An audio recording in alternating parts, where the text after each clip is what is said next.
Welcome to Monday Mentor. Today is September 16th, 2013, and we'll be continuing to discuss our deep dive into coaching and difficult people. Last week we talked about how to work through typical responses in corrective coaching, and today we're going to examine some behaviors that, unfortunately, come with difficult team members in a coaching environment. One of the most difficult to deal with is hyper-emotionalism. It's relatively normal and should be expected that a team member is disappointed or a little on edge when confronted with corrective feedback. What is not normal is a complete meltdown requiring a half a box of tissues. The crying that comes with some difficult team members is a general indicator of other issues in their life, lack of emotional intelligence, and a lack of security in their ability to successfully correct the issue being coached. The strategy might strike you here as a bit odd, because the approach is to not deal with that emotionalism.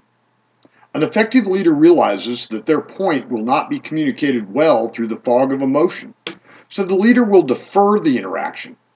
Not defer indefinitely, but defer until the team member can think straight. Don't think days or even hours here, but think minutes with a very closed-ended time frame.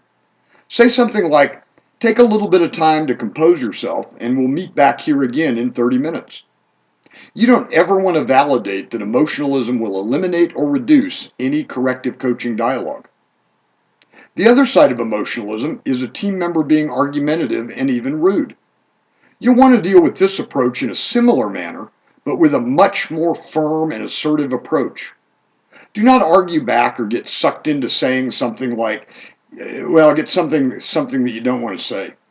Simply diffuse the arguer by creating a time delay with clear instructions to return when a rational dialogue can occur. Also, be very clear that their anger and lashing out in a corrective coaching meeting is not an acceptable behavior. Another behavioral tactic of difficult team members is a display of disinterest or complete detachment.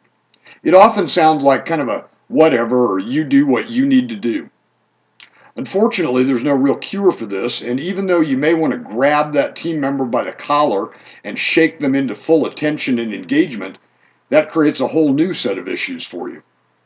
Your approach here must include that validation statement at the end of the coaching interaction. This sounds like, "Are you clear with that?" Or, "Do you understand what I need from you?" Or, "Do you need any additional clarity on this?" This is also a point in our dialogue that we may want to introduce a new coaching skill called the consequences of failure. This is not something you're going to want to use in all situations, but reserve it for those team members who need to understand a higher level of seriousness or who have repeatedly committed the same infraction. Again, not something to use with every piece of your corrective feedback. Consequences of failure sounds like, "If you do this again, I'm going to have no choice but suspend you." Or, "If this occurs again, I'll need to write you up."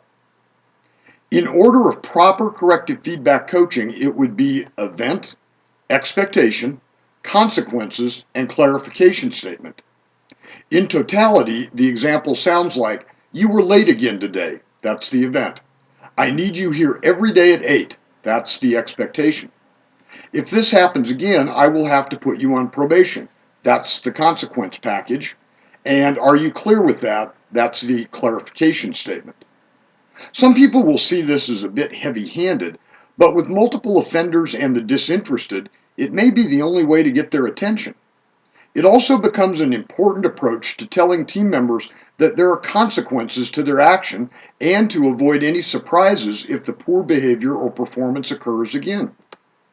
Have a great day, everyone, and we'll continue our journey with difficult team member coaching next week.